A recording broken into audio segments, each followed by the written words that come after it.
नमस्कार, मेरा नाम ज्ञानेश्वर है और आपने देखना शुरू किया है लाइव सिटीज। मेरे साथ जुड़े हुए हैं बिहार के जाने माने political analyst doctor Sanjay Kumar ji, जो बिहार में चल रहे लोकसभा चुनाव चुनाव तो पूरे देश में ही हो रहे हैं, इसकी बारीकियों को समझ रहे हैं। कहाँ क्या बन रहा है, कहाँ क्या टूट रहा है, समीकरणों की हम बात कर रहे हैं। मोदी फैक्टर कितना काम कर रहा है, कितना काम नहीं कर रहा है। देखिए, 4 चरणों के चुनाव हो चुके हैं और बाकी 3 चरणों के चुनाव अभी होने हैं।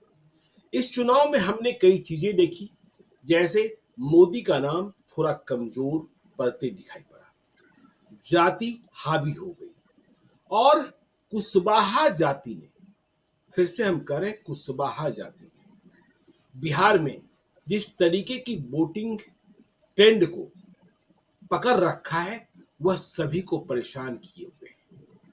और लालू यादव, तेजस्वी यादव ने कुशवाहा कार्ड खेला, उम्मीदवार दिए, बड़ी संख्या में उम्मीदवार दिए। यादवों के बाद सबसे अधिक संख्या में इंडिया ब्लॉक से कुशवाहा को ही टिकट मिला है। बीजेपी किसी कुशवाहा को उम्मीदवार नहीं बना पाई। इंडिया ब्लॉक से 4 उम्मीदवार हैं, जेडीयू से और फिर अपनी ही पार्टी से उपेंद्र कुशवाहा राष्ट्रीय लोक मोर्चा से। तो देखिए संजय जी, हम चर्चा ये करना चाहते हैं उपेंद्र कुशवाहा को लेकर। उपेंद्र कुशवाहा कुशवाहा जाति के बड़े नेता हैं और सम्राट चौधरी भी बड़े नेता हैं, लेकिन बात कहां फंस गई है? काराकाट लोकसभा क्षेत्र, जहां अंतिम चरण में चुनाव हो रहा है, एक ऐसा लोकसभा क्षेत्र जहां 2 कुशवाहा नेताओं की लड़ाई आमने सामने दिख रही है। उपेंद्र कुशवाहा एनडीए के उम्मीदवार और राजाराम कुशवाहा इंडिया ब्लॉक के उम्मीदवार। लेकिन यहां इस लड़ाई में शामिल होने को आ गए पवन सिंह, भोजपुरी फिल्मों के पावर हाउस सुपरस्टार। और इसके बाद वहां गोलबंदी दूसरे तरीके से शुरू हो गई। पवन सिंह की फैन फॉलोइंग, लेकिन सिर्फ फैन फॉलोइंग की बात होती तो दूसरी बात होती, लेकिन यहां राजपूत गोलबंद होते दिख रहे हैं पवन सिंह के साथ। काराकाट एक ऐसा लोकसभा क्षेत्र जो पहले विक्रमगंज कहलाता था। इस लोकसभा क्षेत्र से तपेश्वर सिंह सहकारिता सम्राट, फिर उनके बेटे अजीत सिंह, फिर अजीत सिंह के असामयिक निधन के बाद मीना सिंह सांसद बने।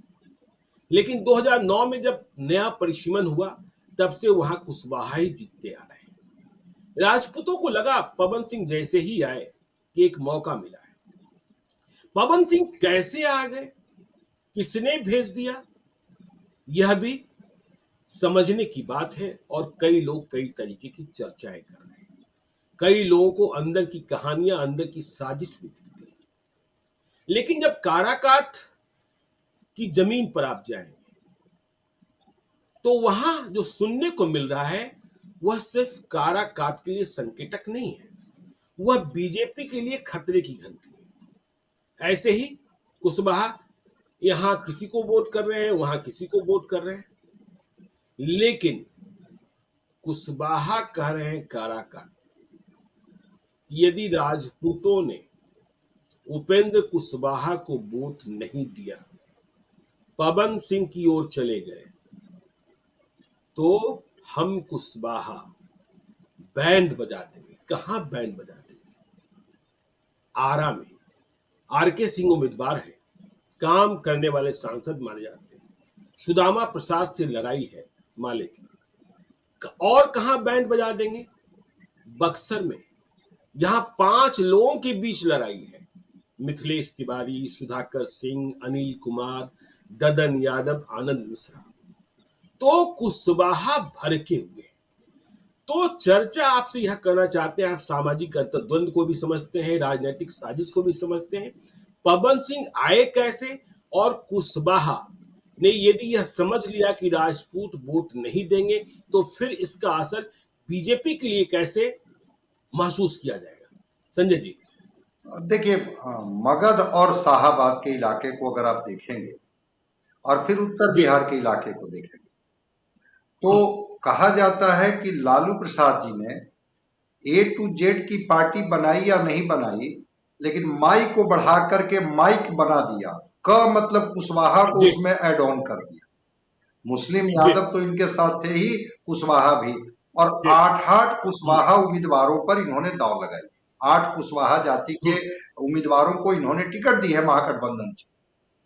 तो जी कुशवाहा जाति के बारे में कहा जाता है कि इनकी वोटिंग बड़ी पॉलिटिकल वोटिंग।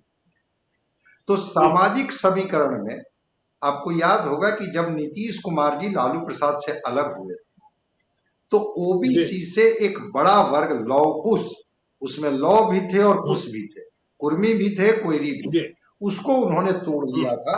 और कुर्मी कोयरी की विश्वसनीयता, भरोसा नीतीश कुमार के प्रति थी। और वो लगातार नीतीश जी कुमार के इशारे पर, नीतीश कुमार के प्रभाव में वो अपना मतदान करते रहे। परिणाम क्या आया सबको पता है। लेकिन जी इस बार लालू प्रसाद जी ने जो कुशवाहा दांव चला, वो हम्म कुशवाहा दांव शायद लालू प्रसाद जी की चल गई। चल इसलिए गई हम्म कि कुशवाहा लोगों को लगा कि सम्राट चौधरी जो डिप्टी सीएम हम्म है, जो बिहार प्रदेश भारतीय जनता पार्टी के अध्यक्ष हैं, एक भी कुशवाहा जाति के उम्मीदवार को भारतीय जनता पार्टी से टिकट नहीं दिला पाए। इस सच्चाई जी को तो स्वीकार करना होगा। जिस सामाजिक तासीर की बात आप कर रहे हैं, सामाजिक मिजाज की बात कर रहे हैं, सब कुछ, सारी विचारधारा, सारे बिंदु, सारे मुद्दे, सारे मूल्य गौण हो जाते हैं जब जाति पर चीजें आकर के ठहर जाती हैं। और वहां लोग जी जातीय अस्मिता, गौरव और जातीय मान सम्मान और जातीय उम्मीदवार पर जाकर के ठहर जाते हैं। लालू प्रसाद जी जी इसके बड़े माहिर खिलाड़ी हैं। और उन्होंने कहा कि ये कुशवाहा जो बड़ा पॉलिटिकल वोटिंग करता है, अगर इसको अपने चंक में हम ले आए तो शायद हम्म कुशवाहा वोटरों के खिसकने के बाद जो जातीय ताना बाना है, जातीय समीकरण है, वो एनडीए का कमजोर पड़ जाए, जिस पर नीतीश कुमार जी भी दावा कर रहे हैं, जिस पर सम्राट चौधरी भी हम्म दावा कर रहे हैं। रह गई काराकाट की बात कि बिल्कुल दो कुशवाहा आमने सामने थे। सीपीआईएमएल से जो महागठबंधन के उम्मीदवार थे, राजा राम सिंह कुशवाहा, और इधर से उपेंद्र जी कुशवाहा। उपेंद्र कुशवाहा को कुशवाहा समाज में एक अपनी प्रतिष्ठा है। चुनाव जीत जाए, चुनाव जी हार जाए, वो अलग बात है। लेकिन बिहार के हम्म कुशवाहा, उपेंद्र कुशवाहा में अपना नेतृत्व देखते हैं। अब वो जी उपेंद्र कुशवाहा जब उम्मीदवार वहां से एनडीए के तय हो गए, इसके पहले की कहानी सबको पता है कि किस तरह से आसनसोल से भाजपा के उम्मीदवार पवन सिंह हो गए थे, कैसे इनके वीडियो हम्म वायरल हुए महिलाओं को लेकर के, और उसके बाद कैसे इनका जी फिर से ये खुद ये वापस लिए या इनके टिकट को वापस ले लिया गया, उस कहानी में हम लोग नहीं जाएंगे। आखिर वो जी पवन सिंह जिनको कि हम्म एनडीए टिकट दे रही थी, क्या काराकाट हम्म के लिए एनडीए इनको मना नहीं पाई? भारतीय जनता पार्टी इनको समझा नहीं पाई? अगर वो मना नहीं पाई, समझा नहीं पाई, तो कुशवाहा समाज में ये मैसेज जरूर है कि आखिर जब उसी संजय जायसवाल के लिए बेतिया में मनीष कश्यप को जाकर के वो समझा लेते हैं, भेजा गया ना मनोज बिल्कुल तिवारी को कि भाई जाइए जी उनको शामिल कराइए, वो भी तो निर्दलीय चुनाव लड़ने जी जा रहे थे। वही भारतीय हम्म जनता पार्टी पवन सिंह को क्यों नहीं समझा पाई, जो पावर स्टार कहे जाते हैं? दूसरी बात, जी कहा जाता है कि भारतीय जनता पार्टी ने इस बार सबसे अधिक टिकट राजपूत जाति के उम्मीदवारों को दी है। 5-5 टिकट दिया है। हम्म अगर उनकी संख्या देख हाँ लीजिए, 2019 में भी दिया था नहीं तो 2019 में भी दिया था हाँ, तो 5 टिकट इसमें मिला है। जी अब वो हम्म मतदाता, राजपूत मतदाता, अगर पवन सिंह के पक्ष में गोलबंद हो रहे हैं, इसका मतलब है कि आप केवल जातीय समीकरण को आप भी देखते हैं। पवन सिंह कोई जी एनडीए और भारतीय जनता पार्टी के तो उम्मीदवार है नहीं। पवन सिंह तो हम्म निर्दलीय उम्मीदवार है। वो जो भी जी स्टार रहे हों, वो हेलीकॉप्टर से आएंगे और फिर काराकाट की जनता के बीच में रहेंगे, और फिर कल वो क्या करेंगे सबको पता है। जो भी स्टार हम्म जो आते हैं चुनाव लड़ने, इस तरह के फिल्मी सितारे, वो कितना जन संघर्ष जी करते हैं, जन समस्याओं के प्रति गंभीर होते हैं, सबको पता है। तो पवन सिंह एक बिल्कुल ग्लैमर की दुनिया से आए हैं और ग्लैमर की दुनिया में फिर लौट जाएंगे या काराकाट के बीच में संघर्ष करेंगे, ये तो बात की चीज। लेकिन अगर जी राजपूत मतदाता गोलबंद हो रहे हैं पवन सिंह को लेकर, तो बिल्कुल ये अलार्मिंग साइन है कि अगर थोड़ा बहुत भी कुशवाहा समाज का, क्योंकि अभी बिहार में 19 ही सीट पर चुनाव हुआ है, जी अभी 21 बाकी पर तो 21 शेष है सीटों पर चुनाव बाकी है। और जो जी 21 सीटों पर चुनाव बाकी है वहां कुशवाहा मतदाताओं की संख्या अच्छी खासी है, वो चुनाव को वहां प्रभावित हाँ कर देंगे।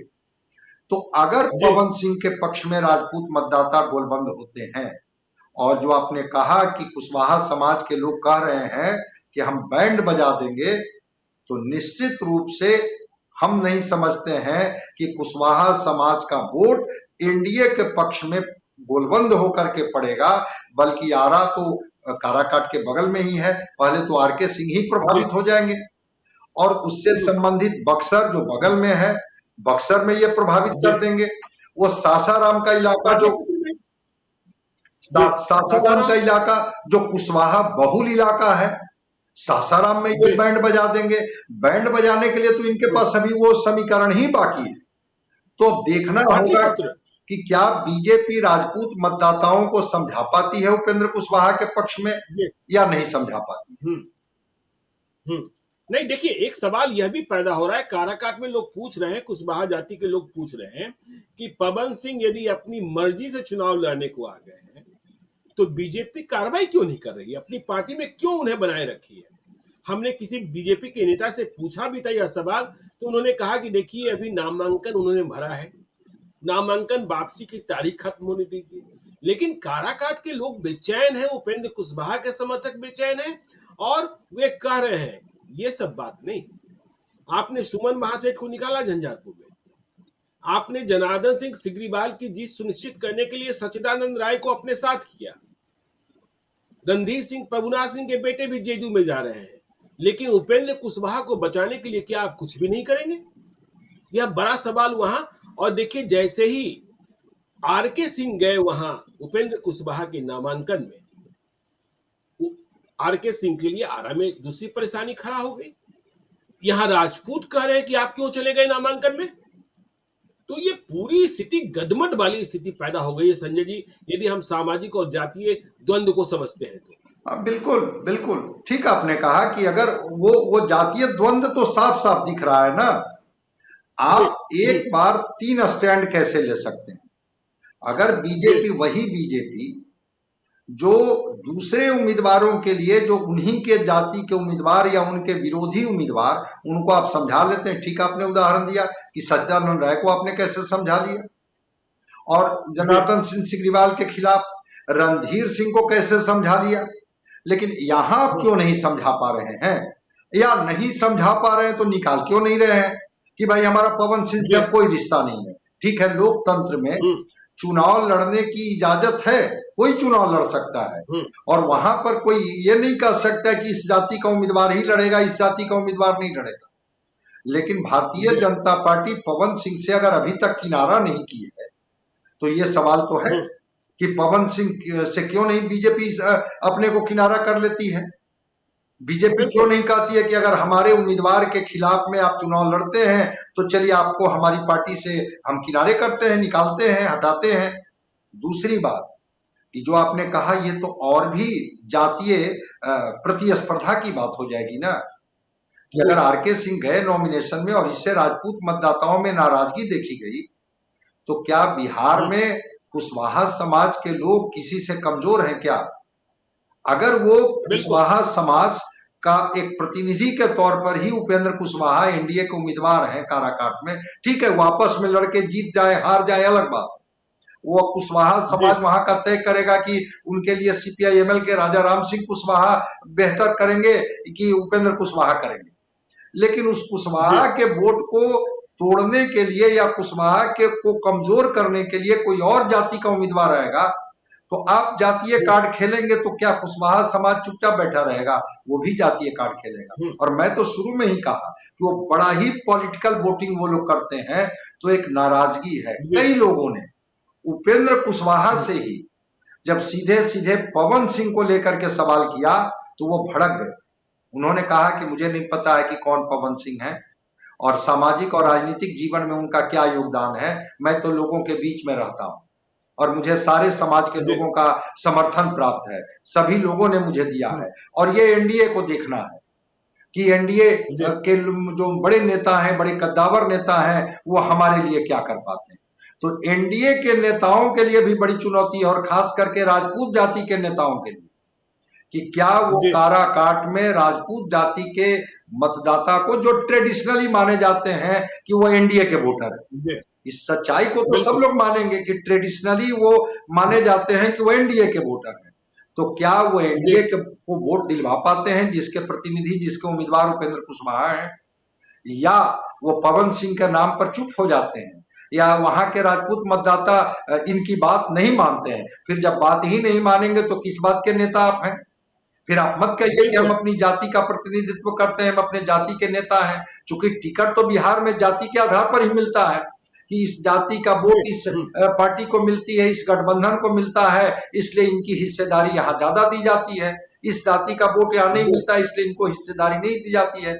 और बिल्कुल आपने सही कहा कि छोड़ दीजिए अभी दूसरी जगह, बक्सर, आरा और सासाराम, सासाराम रिजर्व सीट होने के बाद भी कुशवाहा नहीं, बहुल मतदाताओं पाटलिपुत्रा से को भरा भी ध्यान हुआ है। रखिए संजय जी, पाटलिपुत्रा का भी ध्यान रखिए। बिल्कुल बिल्कुल बिल्कुल सही कहा आपने। हाँ, जी पाटलिपुत्र, पाटलिपुत्रा को भी ये प्रभावित कर देंगे। तो सोच लीजिए कि जो जी परसेंटेज में कुशवाहा मतदाता है, वो परसेंटेज में कुशवाहा मतदाता अगर बिदक गए, भड़क गए कि ठीक है हमारे उम्मीदवार को आप समर्थन नहीं दे रहे हैं, वोट नहीं दे रहे हैं, तो हम भी तय करेंगे कि हमें किसे वोट करनी है। और तब तो फिर बिल्कुल इस समीकरण ही पूरा जो आप कह रहे हैं कि गड़बड़ा जाएगा।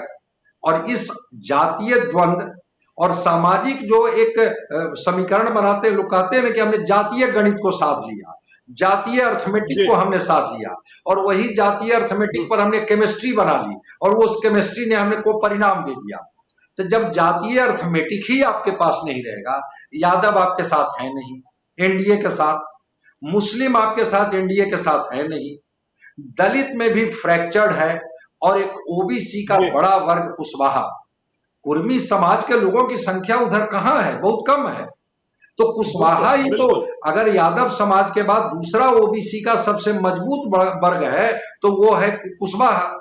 और वो अगर जी कुशवाहा जो एनडीए के साथ रहे हैं, एनडीए के पक्ष में वोट करते रहे हैं, अगर वो कुशवाहा समाज को ये मैसेज चला गया कि दूसरी जाति के लोग हमें वोट नहीं कर रहे हैं, वो अपनी जाति के उम्मीदवार को वोट कर रहे हैं, चाहे वो निर्दलीय ही क्यों न खड़े हों, तो बक्सर, आरा, जी पाटलिपुत्र और सासाराम का खेल तो बिगाड़ ही देंगे ना। इससे कौन इनकार कर सकता नहीं बिल्कुल।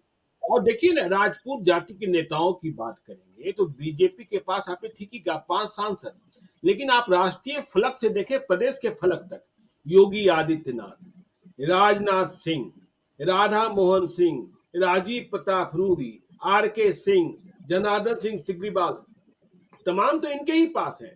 और फिर देखिए वहां यदि उपेंद्र कुशवाहा के लिए ईमानदारी से कोई राजपूत नेता काम करते दिखाई पड़ रहे हैं तो वो बिहार सरकार के मंत्री हैं संतोष कुमार सिंह और उनके भाई आलोक सिंह।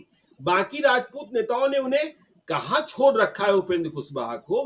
क्या डर लग रहा है बीजेपी को कि यदि हमने पवन सिंह को अभी छेड़ा, पवन सिंह को निकाला तो राजपूत नाराज हो जाएंगे, और जब राजपूत नाराज हो जाएंगे तो इसका असर भी आरा में, बक्सर में दिखाई पड़ेगा, सारण में भी दिखाई पड़ सकता है, देखिए। महाराजगंज में भी दिखाई पड़ सकता है। तो क्या बीजेपी दोहरी चाल में फंस गई है, दोहरे द्वंद्व में फंस गई है? नहीं, बिल्कुल द्वंद्व में तो फंसी ही हुई है बीजेपी ना। बीजेपी को कहते हैं ना कि जब न उगलते बन रहा है न निगलते बन रहा है।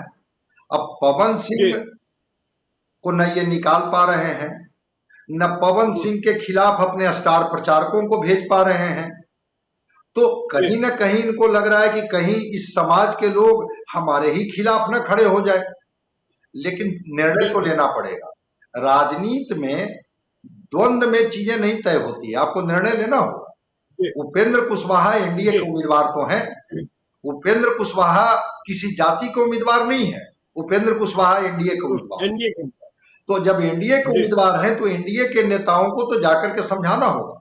और ठीक आपने कहा कि वो राजनाथ सिंह हो, योगी आदित्यनाथ हो, योगी आदित्यनाथ।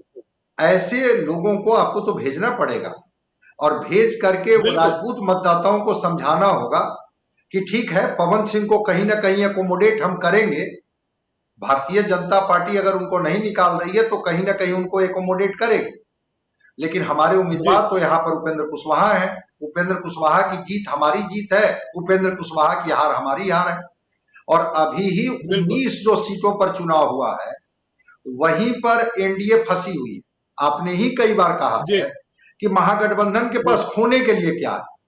पिछली बार एक ही हाँ, सीट कुछ वो नहीं। किशनगंज में जीती थी, तो महागठबंधन के बिल्कुल। पास खोने के लिए क्या है, लेकिन पाने के लिए तो हम्म। बहुत कुछ है। तो कई सीटें तो आपकी पहले ही फंसी हुई है। और अगर पवन सिंह खेल बिगाड़ देते हैं काराकाट में आकर के, पवन सिंह तो जो वहां का समीकरण है, उस समीकरण में अगर पूरी राजपूत जाति का वोट भी पवन सिंह को मिल जाता है, तब भी क्या पवन सिंह की जी। जाति के वोट से चुनाव जीत जाएंगे क्या? अगर वो नहीं, बिल्कुल नहीं। पूरा समीकरण वहां अगर नहीं उनके पक्ष में गोलबंद होगा, अगर पूरा कुशवाहा समाज, जो दलित समाज, जो ओबीसी समाज, मुस्लिम समाज अगर पोलराइज होकर राजा राम सिंह कुशवाहा को वोट कर देगा, तो क्या पवन सिंह चुनाव जीत जी। जाएंगे? पवन सिंह चुनाव नहीं, नहीं, हरा वो सकते हैं। हरा सकते हैं उपेंद्र कुशवाहा को। जी। तो देखिए संजय जी, देखिए दूसरी बात ये भी है, देखिए माना ये जाता था कि कई जातियां, देखिए वो राम मंदिर का कार्य चला नहीं, मोदी का नाम थोड़ा फीका पड़ गया, कि कई जातियां समर्पित थी बीजेपी, ब्राह्मण, भूमियार, राजपूत, बैश्य। लेकिन यदि हम काराकाट के पास बक्सर में ही चले, तो वहां ब्राह्मण बटे हुए दिखाई पड़ रहे हैं, और मतलब बड़ी तादाद है। मिथिलेश तिवारी को टिकट मिला, अश्विनी चौबे का टिकट काटा गया, लेकिन मिथिलेश तिवारी के साथ आज कितने ब्राह्मण हैं, यदि इसकी गिनती नहीं कर सकते हैं, तो यह भी नहीं कर सकते हैं कि वहां जो समानांतर लड़ रहे निर्दलीय उम्मीदवार की हैसियत से, जिन्हें उम्मीद थी कि बीजेपी टिकट देगी, लेकिन टिकट मिला नहीं। आनंद मिश्रा जो इनकाउंटर स्पेशलिस्ट रहे, असम में आईपीएस प्राधिकारी रहे, वहां ब्राह्मणों में विभाजन दिखाई पड़ रहा है। और यदि आप चले शिवहर में, तो वहां वैश्य जो है ऋतु जायसवाल के साथ, बिल्कुल वैश्य तो पहले क्या कहा जाता था कि बीजेपी का मतलब कहा जाता था कि बनिया ब्राह्मण की पार्टी। तो ये जो समर्पण, ये समर्पण भी इस चुनाव में दरकता दिखाई पड़ रहा है कि नहीं, हम बीजेपी के बंधुआ नहीं है, हम अपना फैसला स्वयं भी ले सकते हैं। देखिए, समर्पण की बात तब होती है जब आप भी उनके हितों का ध्यान रखें। अश्विनी जी। चौबे कितने प्रभावी थे, कितने नकारा थे, ये तो बक्सर का फीडबैक बीजेपी को मिला होगा। लेकिन जी। मिथिलेश तिवारी का बक्सर से क्या लेना देना है? ये गोपालगंज से उनको जो बक्सर लाया गया, आनंद जी। मिश्रा वहां के स्थानीय उम्मीदवार थे, उन्होंने आईपीएस की नौकरी से त्यागपत्र दिया। असम कैडर के बड़े ही तेज तर्रार आईपीएस ऑफिसर थे, और उन्होंने कहा कि हम पहले इसी तरीके से झटका खा गए थे बक्सर को लेकर ही गुप्तेश्वर पांडे। बिल्कुल बिल्कुल, तो गुप्तेश्वर पांडे झटका खा चुके थे। ये कहे कि बक्सर के मिजाज को, यहाँ के गलियों को, यहाँ के गांवों को, यहाँ के खेतों को, यहाँ के खलिहानों को, उसकी महक मैंने महसूस की है। मुझे पता है कि यहाँ के लोगों की मौलिक जरूरतें क्या है। यहाँ के बच्चों की पढ़ाई, बूढ़ों की दवाई और नौजवानों की कमाई, ये मेरी प्रायोरिटी है। बिल्कुल। और वो लगातार बक्सर में वो काम कर रहे थे लोगों के बीच में। एक युवा चेहरा जो स्थानीय थे, बीजेपी ने आखिर आनंद मिश्रा पर भरोसा क्यों नहीं किया और मिथिलेश तिवारी को ले जाकर के उम्मीदवार बना दिया? तो बिल्कुल आपने सही कहा कि ये ब्राह्मणों में एक मैसेज है कि आप उम्मीदवार थोपेंगे तो हम आपके गुलाम नहीं है, कि हम आपके थोपे हुए उम्मीदवार पर ही हमेशा मुहर लगाते रहेंगे। आनंद मिश्रा की स्वीकारिता वहां कितनी होगी, ये तो 4 जून के जब परिणाम आएंगे तब हम लोग देखेंगे। लेकिन अभी जो बातचीत होगी, चुनाव के 2-4 दिन पहले हम लोग समझ पाएंगे कि आखिर में गोलबंदी किधर हुई। बिल्कुल, लेकिन जो अभी बातचीत में ब्राह्मणों का गुस्सा और आक्रोश दिख रहा है, और ब्राह्मण बक्सर के बटे हुए दिख रहे हैं। अगर देखा जाए तो बक्सर को माना जाता है कि ब्राह्मणों के लिए सबसे सेफेस्ट सीट है। जिस तरह से दरभंगा को माना जाता है, उसी तरह से बक्सर को भी माना जाता है, उसी तरह से वाल्मीकि नगर को माना जाता है। कुछ सीटें हैं जहां माना जाता है कि वहां ब्राह्मण ही तय करते हैं। तो क्या ब्राह्मण समाज को कि हमारे बीच का उम्मीदवार कौन हो, ठीक है हम एनडीए के पक्ष में ही गोलबंद होते हैं, लेकिन उम्मीदवार कौन हो ये भी तो उनसे पूछने की जरूरत थी।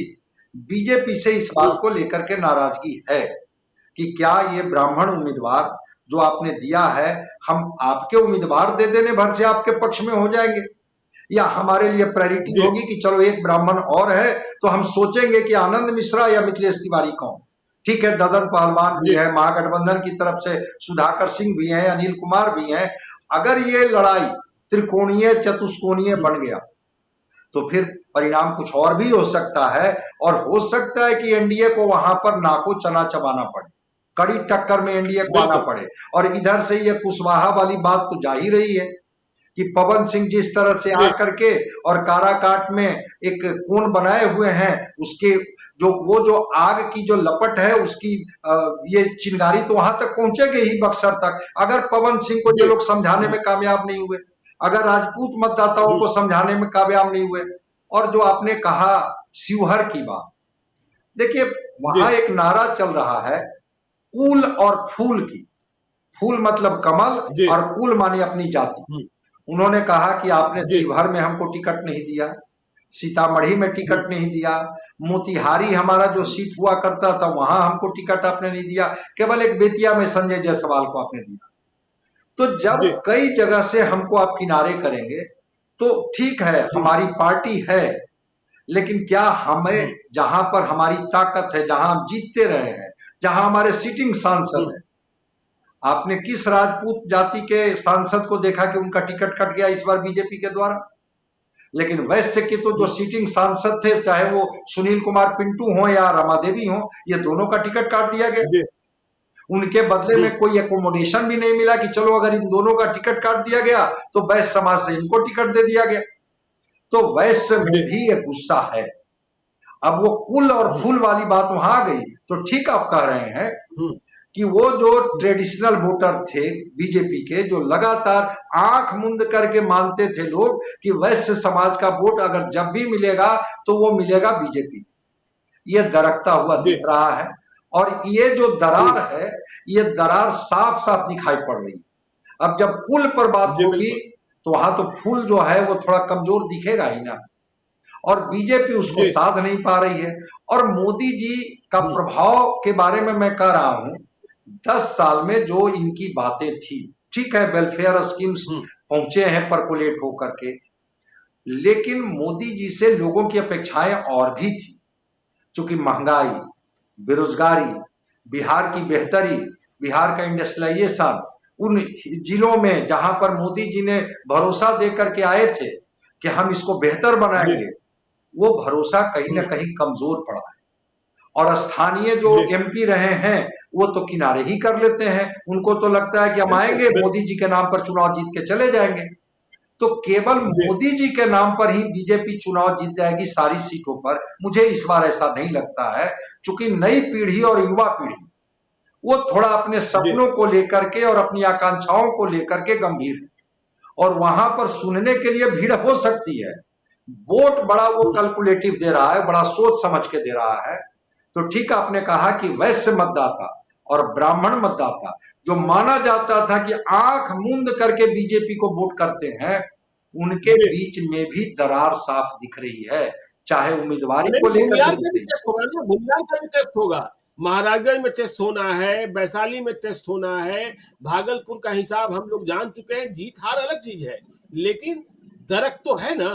और शिवहर में ठीक है कि राजपूत बिल्कुल गोलबंद है, लेकिन वैसे भी गोलबंद होने की कोशिश कर रहे हैं। और वहां रितु जायसवाल बनाम लवली आनंद दोनों सुपर फाइटर हैं। रितु जायसवाल भी उसी तरीके से लड़ती हैं, लवली आनंद तो आनंद मोहन की पत्नी ही है। भाई शिवहर में तो लगातार रमा देवी जीत रही थी ना, और जो शिवहर में इसलिए नहीं जीतती थी कि केवल एनडीए का वोट उनके साथ होता था, एक समीकरण भी वहां था। तो अगर रितु जायसवाल के पक्ष में जो जिस कुल की बात वहां के लोग कर रहे हैं, अगर रितु जायसवाल के पक्ष में कुल अगर गोलबंद हो जाता है, अति पिछड़ा पिछड़े की गोलबंदी हो जाती है, और महागठबंधन का जो एक जातीय अर्थमेटिक है, फिर मैं इसको दोहरा रहा हूं कि जो जातीय अर्थमेटिक है जिसमें यादव, कुशवाहा और मुस्लिम, इस तीन तो जातीय अर्थमेटिक में उनके साथ खड़े हैं। तो ये जातीय अर्थमेटिक अगर उनके साथ है ऑलरेडी, और उसमें वो कुल भी जुड़ जाता है, अगर वो अति पिछड़े को भी जोड़ने में कामयाब हो जाती है, तो उस स्थिति में तो लड़ाई वहां भी कड़ी हो जाएगी। ठीक है कि आपके वोटर इंटैक्ट थे, जो माना जाता था। रघुनाथ झा के बेटे की घर वापसी, रघुनाथ झा के पोते की घर वापसी हो गई हाँ, रघुनाथ झा के शिवहर पोते में। की घर वापसी हो गई। और शिवहर जिला बना तो रघुनाथ झा की देन है। देख, वही मैं कह रहा हूं कि जिस तरह से वहां का एक समीकरण है शिवहर का, शिवहर की लड़ाई बहुत टफ हो गई। और वो जो अरुण जी हैं, जो रितु जायसवाल के पति हैं, उन्होंने कहा कि मुझे तो एक जिम्मेवारी मिली थी, मेरी पत्नी तो एक पंचायत की मुखिया बनी थी और पूरे देश में हमने उसको आदर्श पंचायत बना करके दिखा दिया। एक बार हमको शिवहर की जिम्मेवारी तो दी। तो वैश्य ब्राह्मण उनकी संख्या अच्छी है शिवहर में। अगर ब्राह्मण मतदाता थोड़ा बिफर जाते हैं, वैश्य मतदाता भी अगर जिस तरह से रितु जायसवाल को लेकर के थोड़ा गंभीर है, और जो इधर जो महागठबंधन का जो जातीय अर्थमेटिक है, चूंकि फिर मैं कह रहा हूं कि लालू प्रसाद जी बिहार की राजनीति को घुमा करके फिर वही जातीय समीकरण पर ले आते हैं, और जातीय समीकरण जब बैठ जाता है ठीक ठाक, तो फिर एनडीए को चुनौती। नरेंद्र मोदी क्या करते थे, उसी जातीय समीकरण को तो डाइल्यूट करते थे हिंदू पोलराइजेशन से, हिंदू सम्राट कर करके, राष्ट्रवाद और राष्ट्रीय अस्मिता करके सारे जातीय समीकरण को ये डाइल्यूट कर देते थे। और उसका परिणाम मिलता था कि 44% से 50% ओबीसी वोट इनको पिछली बार चुनाव में भी मिला था, 19 में। लेकिन अगर आप वो जो आपके ट्रेडिशनल मतदाता है, वफादार मतदाता जो रहे हैं, वफादार जातियां रही हैं, जो हर कालखंड में आपके लिए लड़ते भिड़ते रही है। भाई, जिस समय कांग्रेस, जिस समय आरजेडी का दबदबा था बिहार में, तूती बोलती थी, उस समय भी वैश्य जाति बीजेपी के साथ खड़ी थी कि नहीं खड़ी थी? कहा जाता था कि वैश्य तो बीजेपी के साथ हैं, उनको शहरी वोटर कह के संबोधित किया जाता था। लेकिन अगर उनके हिस्से को, उनकी हिस्सेदारी को अगर आप दरकिनार करेंगे, तो वफादारी वो नहीं दिखाएंगे। वो जो आप बता रहे हैं ना कि वो जो दरार दिख रही है, वो दरार दिखेगी, और उस दरार का घाटा एनडीए को होगा। अब एनडीए के लोग इसको कितना समझ पा रहे हैं, नहीं समझ पा रहे हैं, वो तो एनडीए के लोग बताएंगे। ठीक है, तो देखिए, हमने आज समझने की कोशिश की बिहार की बात में कि सामाजिक द्वंद्व के कारण जो जातीय समर्पण है बीजेपी के प्रति रहा है, वह टूटा है। और लालू यादव और तेजस्वी यादव ने एक नया कार्ड खेला, कुशवाहा कार्ड, जिसका परिणाम देखने को मिल रहा है। अब जीत हार देखिए कई कारणों से प्रभावित होते हैं, कोई एक जाति किसी को जिता नहीं सकती है। हाँ, कितनी संख्या में जुड़े, कितना मत बढ़ा, कितना घटा, इसका जोर तोड़ तो निकलेगा ही निकलेगा 4 जून के बाद। तो आगे भी हम चर्चा करते रहेंगे। आप देखते रहिए लाइव स्टेज को। यदि अब तक आपने हमारे यूट्यूब चैनल लाइव स्टेज को सब्सक्राइब नहीं किया है तो जरूर कर लीजिएगा। और यदि इस वीडियो को फेसबुक पेज के माध्यम से देखिएगा तो पेज को लाइक कीजिएगा, ट्विटर पर भी हमें फॉलो कीजिए। धन्यवाद।